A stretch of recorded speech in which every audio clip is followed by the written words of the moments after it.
ಸ್ನೇಹಿತರೆ, ಈ ವಿಡಿಯೋದಲ್ಲಿ ನಾವು ಪ್ರೆಸೆಂಟ್ ಟೆನ್ಸಲ್ಲಿ ಪ್ರೆಸೆಂಟ್ ಸಿಂಪಲ್ ಅನ್ನೋ ಟೆನ್ಸ್ ಏನು ಅಂತ ನೋಡೋಣ. ಟೆನ್ಸ್ ಬಗ್ಗೆ ನಾನು ಬ್ರೀಫಾಗಿ ಎಲ್ಲ ಟೆನ್ಸ್ ಸೇರಿ ಒಂದು ವಿಡಿಯೋ ಮಾಡಿದ್ದೀನಿ. ಸಿಂಪಲ್ಲಾಗಿ ಟೆನ್ಸಿಗೆ ನಿಮಗೆ ಇಂಟ್ರೊಡಕ್ಷನ್, ಆ ಇಂಟ್ರೊಡಕ್ಷನ್ ವಿಡಿಯೋ ಬಂದು ಡಿಸ್ಕ್ರಿಪ್ಷನಲ್ಲಿರುತ್ತೆ, ದಯವಿಟ್ಟು ಅಲ್ಲಿ ಹೋಗಿ ನೋಡಿ. ಈಗ ಈ ವಿಡಿಯೋದಲ್ಲಿ ನಾವು ಪ್ರೆಸೆಂಟ್ ಟೆನ್ಸಲ್ಲಿ ಪ್ರೆಸೆಂಟ್ ಸಿಂಪಲ್ ಫಸ್ಟ್ ಟೆನ್ಸ್, ಅದು ಪ್ರೆಸೆಂಟ್ ಸಿಂಪಲ್ ಯಾವುದು ಅನ್ನೋದು, ಅದಕ್ಕೆ ಉದಾಹರಣೆಗಳೇನು, ಯಾಕೆ ಆ ಸ್ಟ್ರಕ್ಚರಲ್ಲಿ ಬರುತ್ತೆ ಅನ್ನೋದನ್ನು ಈ ವಿಡಿಯೋ ಮೂಲಕ ನಾವು ನೋಡೋಣ. ನಮಸ್ಕಾರ ಸ್ನೇಹಿತರೆ, ನಾನು ನಿಮ್ಮ ಮಿತ್ರ ಅನಿಲ್ಕುಮಾರ್. ಬನ್ನಿ ಇಂಗ್ಲೀಷ್ ಕಲಿಯೋಣ ಚಾನಲ್ಗೆ ಮತ್ತೊಮ್ಮೆ ಸ್ವಾಗತ. ಸ್ನೇಹಿತರೆ, ನೀವು ಈ ಚಾನಲ್ಗೆ ಹೊಸಬರಾಗಿದ್ದರೆ ದಯವಿಟ್ಟು ಚಾನಲ್ನ ಸಬ್ಸ್ಕ್ರೈಬ್ ಮಾಡಿ, ಹಾಗೆ ಪಕ್ಕದಲ್ಲಿರುವ ಬೆಲ್ ಐಕನನ್ನು ಕ್ಲಿಕ್ ಮಾಡಿ. ನಾವು ಹಾಕುವ ಎಲ್ಲ ವಿಡಿಯೋಗಳು ನಿಮಗೆ ನೋಟಿಫಿಕೇಶನ್ ಮುಖಾಂತರ ತಲುಪುತ್ತದೆ. ಆ್ಯಂಡ್ ಇನ್ನೊಂದೇನು ಹೇಳ್ತೀನಿ ಅಂದರೆ, ಈ ವಿಡಿಯೋನ ದಯವಿಟ್ಟು ಕೊನೆ ತನಕ ನೋಡಿ. ಅರ್ಧದಲ್ಲೇ ಬಿಟ್ಟು ಹೋದರೆ ನಿಮಗೆ ಖಂಡಿತ ಅರ್ಥ ಆಗೋದಿಲ್ಲ. ಕೊನೆ ತನಕ ನೋಡಿ. ಇಷ್ಟವಾದರೆ ಒಂದು ಲೈಕ್ ಕೊಡಿ, ಹಾಗೆ ಶೇರ್ ಮಾಡಿ. ರೈಟ್, ಏನಾದರೂ ಸಂದೇಹವಿದ್ದರೆ ಕಮೆಂಟ್ ಸೆಕ್ಷನಲ್ಲಿ ಕಮೆಂಟ್ ಮಾಡಿ. Okay, let's get started.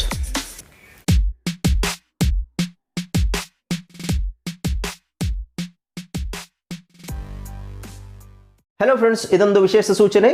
ನಮ್ಮಲ್ಲಿ ಇದೀಗ ಆನ್ಲೈನ್ ಇಂಗ್ಲೀಷ್ ಕೋರ್ಸ್ನ ಹೊಸ ಬ್ಯಾಚ್ ಶುರುವಾಗಿದೆ. ನೀವು ಎಲ್ಲೂ ಹೊರಗಡೆ ಹೋಗಿ ಇಂಗ್ಲೀಷ್ ಕಲಿಯುವ ಅವಶ್ಯಕತೆ ಇಲ್ಲ. ಮನೆಯಲ್ಲಿ ಆರಾಮಾಗಿ ಕೂತ್ಕೊಂಡು ಯಾವುದೇ ಮುಜುಗರವಿಲ್ಲದೆ, ಏನೂ ಟೆನ್ಷನ್ ಇಲ್ಲದೆ ನೀವು ಆರಾಮಾಗಿ ಇಂಗ್ಲೀಷನ್ನು ಕಲಿಬೋದು. ಓದಲಿಕ್ಕೆ, ಬರೀಲಿಕ್ಕೆ ಮತ್ತು ಮಾತಾಡಲಿಕ್ಕೆ ಕಲಿಬೋದು. ನಿಮಗೆ ಇಂಗ್ಲೀಷಲ್ಲಿ ಏನೂ ಗೊತ್ತಿಲ್ಲ ಅಂತ ಇಟ್ಕೊಳ್ಳಿ, ABCD ಸಹ ನಿಮಗೆ ಓದಕ್ಕೆ ಬರಲ್ಲ. ABCD ಓದಲಿಕ್ಕೆ, ಬರೀಲಿಕ್ಕೆ ಮತ್ತು ಮಾತಾಡಲಿಕ್ಕೆ ನಾವು ನಿಮಗೆ ಕಲಿಯಲು ಸಹಾಯ ಮಾಡಿಕೊಡುತ್ತೇವೆ. ಓಕೆ, ಮಕ್ಕಳು, ದೊಡ್ಡವರು, ಕೆಲಸಕ್ಕೆ ಹೋಗೋರು, ಮನೇಲಿರೋರು ಯಾರು ಬೇಕಾದರೂ ನಮ್ಮ ಕೋರ್ಸನ್ನು ಜಾಯ್ನ್ ಆಗ್ಬೋದು. ಇದಕ್ಕೆ ವಯಸ್ಸಿನ ವಯೋಮಿತಿ ಇರುವುದಿಲ್ಲ. ಹಾಗಾದರೆ ಸ್ನೇಹಿತರೆ, ತಡ ಯಾಕೆ, ಈ ಕೂಡಲೇ ನಿಮ್ಮ ಫೋನನ್ನು ತೆಗೆದುಕೊಳ್ಳಿ ಆ್ಯಂಡ್ ಕೆಳಗಡೆ ಕೊಟ್ಟಿರುವಂತಹ ಸೆಲ್ ಫೋನ್ ನಂಬರಿಗೆ ಕಾಲ್ ಮಾಡಿ ನಿಮ್ಮ ಹೆಸರನ್ನು ರಿಜಿಸ್ಟರ್ ಮಾಡಿಕೊಳ್ಳಿ. ಸೊ ಪ್ರೆಸೆಂಟ್ ಟೆನ್ಸಲ್ಲಿ ನಾವೇನು ನೋಡ್ತಾ ಇದ್ದೀವಿ, simple present are present simple. ಇವೆರಡೂ ಸಿಂಪಲ್ ಪ್ರೆಸೆಂಟ್ ಅಂತ ಹೇಳ್ಬೋದು ಅಥವಾ ಪ್ರೆಸೆಂಟ್ ಸಿಂಪಲ್ ಅಂತ ಹೇಳ್ಬೋದು. ಸೊ ಪ್ರೆಸೆಂಟ್ ಸಿಂಪಲ್ ಅಂದರೆ ಏನು? General, permanent. ಜನರಲ್ ಆಗಿ ಸಾಮಾನ್ಯವಾಗಿ ಇರುವಂಥದ್ದಕ್ಕೆ ನಾವು ಜನರಲ್ ಆಗಿರುವಂಥದ್ದಕ್ಕೆ ನಾವು ಏನು ಹೇಳ್ತೀವಿ, ಸಿಂಪಲ್ ಪ್ರೆಸೆಂಟ್ ಅಂತ ಹೇಳ್ತೀವಿ. ಉದಾಹರಣೆ ನೋಡಿ, ಐ ವರ್ಕ್. ಇವೆರಡರ ಮಧ್ಯೆ ವ್ಯತ್ಯಾಸ ಏನು ಅಂತ ಹೇಳ್ತೀನಿ. ಇಲ್ಲಿ ನೋಡಿ, ಇದು ಪ್ರೆಸೆಂಟ್ ಕಂಟಿನ್ಯೂಸ್ ಅಂದರೆ ಕಂಟಿನ್ಯೂಸ್ ಆಗಿ ನಡೀತಾ ಇರುವಂಥದ್ದು. ಈ ಕ್ಷಣದಲ್ಲಿ ನಾವು ಏನು ಮಾಡ್ತಿದ್ದೀವಿ, ಇಲ್ಲೇನು ಜನರಲ್ ಆ್ಯಂಡ್ ಪರ್ಮನೆಂಟ್. ಜನರಲ್ ಆಗಿ ಸಾಮಾನ್ಯವಾಗಿ ಏನು ಮಾಡ್ತೀವಿ ಅಥವಾ ಪರ್ಮನೆಂಟ್ ಆಗಿ ಏನಾದರೂ ಮಾಡೋದಾದರೆ ಅದನ್ನು. ಈಗ ಇದು ಪ್ರೆಸೆಂಟ್ ಕಂಟಿನ್ಯೂಸ್ ಅಂದರೆ ನಾವು ಈ ಕ್ಷಣದಲ್ಲಿ ಏನು ಮಾಡ್ತಾ ಇದ್ದೀವಿ, ಈ ಕ್ಷಣದಲ್ಲಿ ನಾವು ಏನು ಮಾಡ್ತೀವಿ ಅನ್ನೋದನ್ನು ಹೇಳಬೇಕಾದ್ರೆ ಪ್ರೆಸೆಂಟ್ ಕಂಟಿನ್ಯೂಸ್ ಟೆನ್ಸನ್ನು ಯೂಸ್ ಮಾಡ್ತೀವಿ. ಅಥವಾ ಟೆಂಪ್ರವರಿ ಆಗಿ ಏನಾದರೂ ಯೂಸ್ ಮಾಡೋದಾದರೆ ಅದನ್ನು ನಾವು ಪ್ರೆಸೆಂಟ್ ಕಂಟಿನ್ಯೂಸ್ ಅಂತ ಹೇಳ್ತೀವಿ.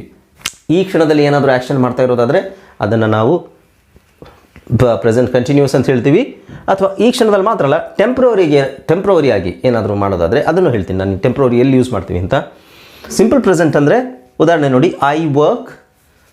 ಪ್ರೆಸೆಂಟ್ ಕಂಟಿನ್ಯೂಸಲ್ಲಿ ಐ ಆಮ್ ವರ್ಕಿಂಗ್ ಅಂದರೆ ಈ ಕ್ಷಣದಲ್ಲಿ ನಾನು ಕೆಲಸ ಮಾಡ್ತಿದ್ದೀನಿ ಅಂತ ನಾವು ಪ್ರೆಸೆಂಟ್ ಕಂಟಿನ್ಯೂ. ಈ ಕ್ಷಣದಲ್ಲಿ ನಾನು ಕೆಲಸ ಮಾಡ್ತಾಯಿದ್ದೀನಿ, ನಾನು ಕೆಲಸ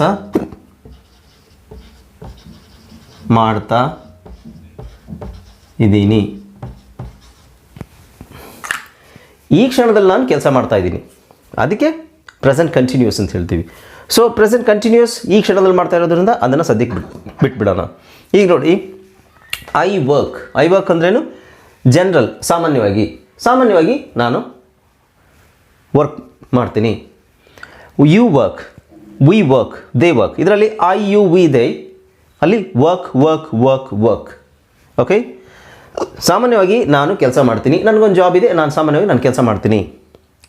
ನೀನು ಕೆಲಸ ಮಾಡ್ತೀಯ, ಯು ವರ್ಕ್. ನಾವು ಕೆಲಸ ಮಾಡ್ತೀವಿ, ದೇ ಅವರು ಕೆಲಸ ಮಾಡ್ತಾರೆ. ಓಕೆ, ಸೊ ಜನರಲ್ ಆಗಿ ಸಾಮಾನ್ಯವಾಗಿ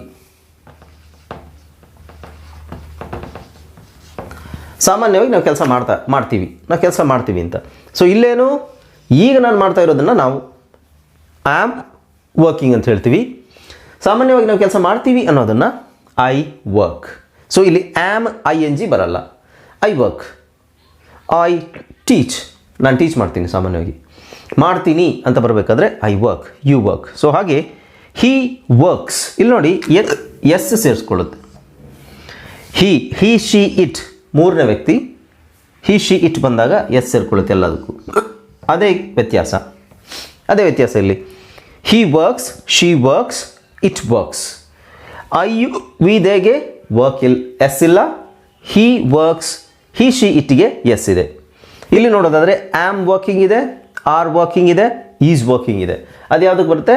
ಪ್ರೆಸೆಂಟ್ ಕಂಟಿನ್ಯೂಸ್ ಬರುತ್ತೆ. ಅದು ಸದ್ಯಕ್ಕೆ ನಮಗೆ ಬೇಡ. ನಾನು ಇವೆರಡರ ವ್ಯತ್ಯಾಸ ಏನು ಅಂತ ತೋರ್ಸೋಕ್ಕೆ ನಿಮ್ಗೆ ಅದನ್ನು ತೊಗೊಂಡಿದ್ದೀನಿ. ಓಕೆ ಸ್ನೇಹಿತರೆ, ಇದು ನಿಮಗೆ ಸಿಂಪಲ್ ಆಗಿ ಅರ್ಥ ಆಯ್ತಲ್ಲ. ಈಗ I work, you work, they work. ಇಲ್ಲಿ ಎಸ್ ಇಲ್ಲ, ಇಲ್ಲಿ ಎಸ್ ಇದೆ ಅಷ್ಟೇ. ಓಕೆ, ಇದೇನು permanent or general. Yes. Next section present simple ಅಥವಾ ಸಿಂಪಲ್ ಪ್ರೆಸೆಂಟ್ನ ಎಲ್ಲಿ ಬಳಸಬೇಕು, ಹೇಗೆ ಬಳಸಬೇಕು, ಯಾವ್ಯಾವ ಸಿಚುವೇಷನಲ್ಲಿ ಅದನ್ನು ಬಳಸಬೇಕು ಅನ್ನೋದನ್ನು ನೋಡೋಣ. ಇಲ್ಲಿ ನೋಡಿ, ನಾನು ಆಗಲೇ ಹೇಳಿದ್ನಲ್ಲ, ಪರ್ಮನೆಂಟ್ ಅಂದರೆ ಶಾಶ್ವತವಾಗಿ. So we live in India. We live in India. ಇಲ್ಲಿ ಇಂಡಿಯಾ ಬದಲು ನೀವು ಕರ್ನಾಟಕ ಹಾಕೋಬೋದು, ಏನು ಪ್ರಾಬ್ಲಮ್ ಇಲ್ಲ.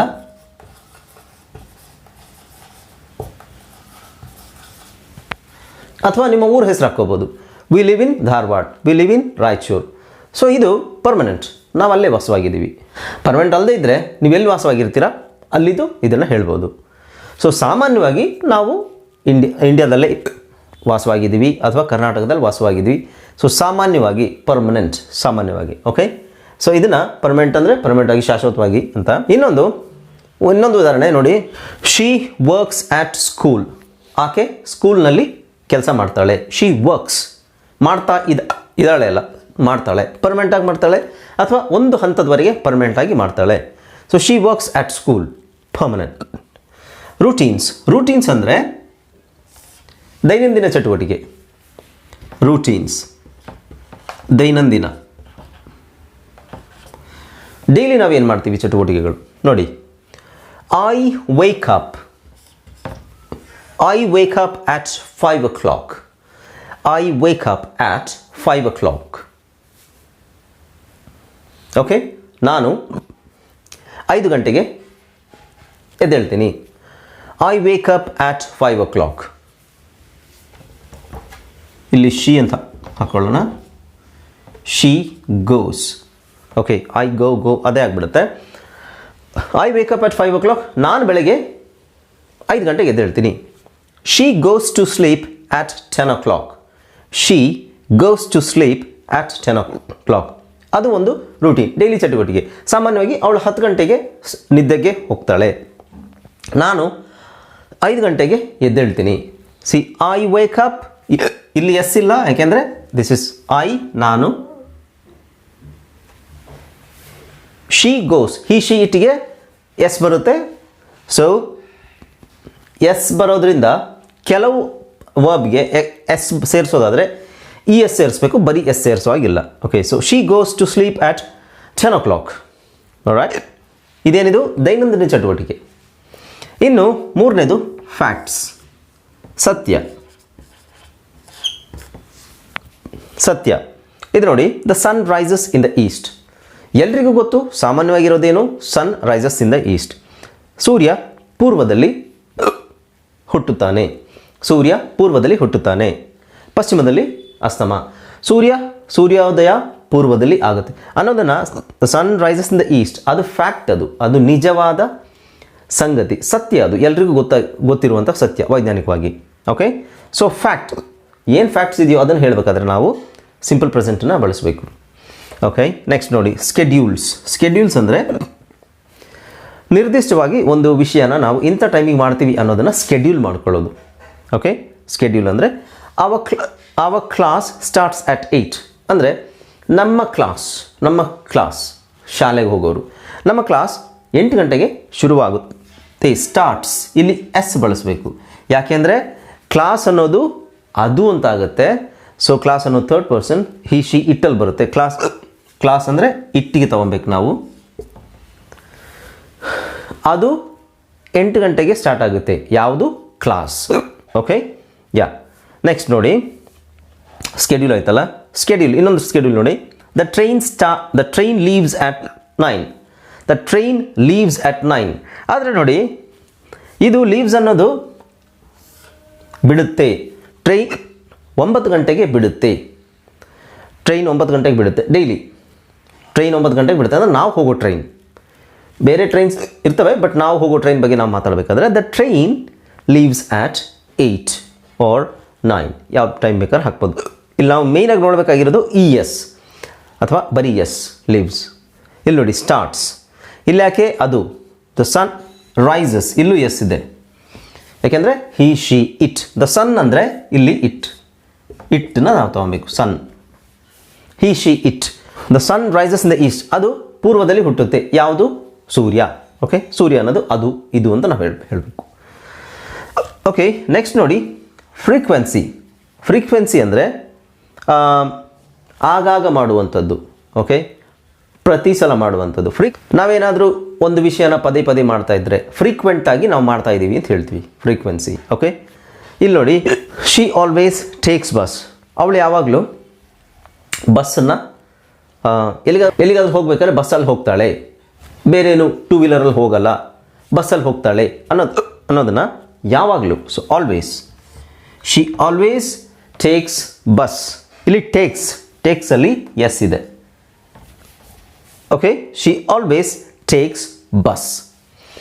ಈಗ ಗೊತ್ತಾಯ್ತಲ್ಲ, ಈಗ ಅವಳು ಬಸ್ಸಲ್ಲಿ ಹೋಗ್ತಾ ಇಲ್ಲ, ಬಟ್ ಸಾಮಾನ್ಯವಾಗಿ ಅವಳು ಪದೇ ಪದೇ ಡೈಲಿ ಹೋದ್ರೂ ಬಸ್ಸಲ್ಲಿ ಹೋಗ್ತಾಳೆ. ಸಿ ಆಲ್ವೇಸ್ ಅನ್ನೋದು ಸೂಚಿಸುತ್ತೆ ಯಾವಾಗ, ಪ್ರತಿ ಸಲ, ಯಾವಾಗಲೂ ಬಸ್ ಹತ್ತಿ ಹೋಗ್ತಾಳೆ ಸ್ಕೂಲಿಗೆ, ಕಾಲೇಜ್ಗೆ ಅಥವಾ ಕೆಲಸಕ್ಕೆ, ಆ ಥರ.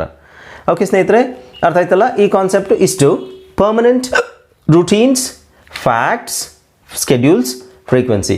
ಪರ್ಮನೆಂಟ್ ಅಂದರೆ ಶಾಶ್ವತವಾಗಿ, ರೂಟೀನ್ಸ್ ಅಂದರೆ ದೈನಂದಿನ ಚಟುವಟಿಕೆಗಳು, ಫ್ಯಾಕ್ಟ್ಸ್ ಅಂದರೆ ಸತ್ಯಾಸತ್ಯತೆ ಏನಿದೆ ಅದು, ಸ್ಕೆಡ್ಯೂಲ್ಸ್ ಅಂದರೆ ಟೈಮ್ ಸ್ಕೆಡ್ಯೂಲ್ ಮಾಡ್ಕೊಳ್ಳೋದು, ಫ್ರೀಕ್ವೆನ್ಸಿ ಅಂದರೆ ಕಂಟಿನ್ಯೂಸ್ ಆಗಿ ಪದೇ ಪದೇ ಮಾಡೋದನ್ನು ಫ್ರೀಕ್ವೆಂಟಾಗಿ ಮಾಡ್ತೀವಿ ಅಂತ ಹೇಳ್ತೀವಿ. ಇದು ಸಿಂಪಲ್ ಟೆನ್ಸ್ನ ಒಂದು ಎಕ್ಸಾಂಪಲ್ಸ್ ಮತ್ತು ಎಕ್ಸ್ಪ್ಲನೇಷನ್. ಓಕೆ ಸ್ನೇಹಿತರೆ, ಈ ವಿಡಿಯೋದಲ್ಲಿ ಇಷ್ಟೇ ಸಾಕು. ಇಲ್ಲಿವರೆಗೂ ನನ್ನ ಈ ವಿಡಿಯೋವನ್ನು ನೋಡಿದ ನಿಮಗೆಲ್ಲರಿಗೂ ನಾನು ಧನ್ಯವಾದಗಳನ್ನು ಹೇಳ್ತೇನೆ. ವಿಡಿಯೋ ಇಷ್ಟವಾದರೆ ಒಂದು ಲೈಕನ್ನು ಕೊಡಿ ಆ್ಯಂಡ್ ಶೇರ್ ಮಾಡಿ. ಏನಾದರೂ ಸಂದೇಹವಿದ್ದರೆ ಕಮೆಂಟ್ ಸೆಕ್ಷನಲ್ಲಿ ಕಮೆಂಟ್ ಮಾಡಿ ತಿಳ್ಕೊಳ್ಳಿ. Okay everyone, this is anilkumar signing off and keep watching my videos until my next video upload. Thank you so much for watching my video and staying with me. Yeah, thank you. Goodbye. See you in the next video. Until then, take care. Bye bye.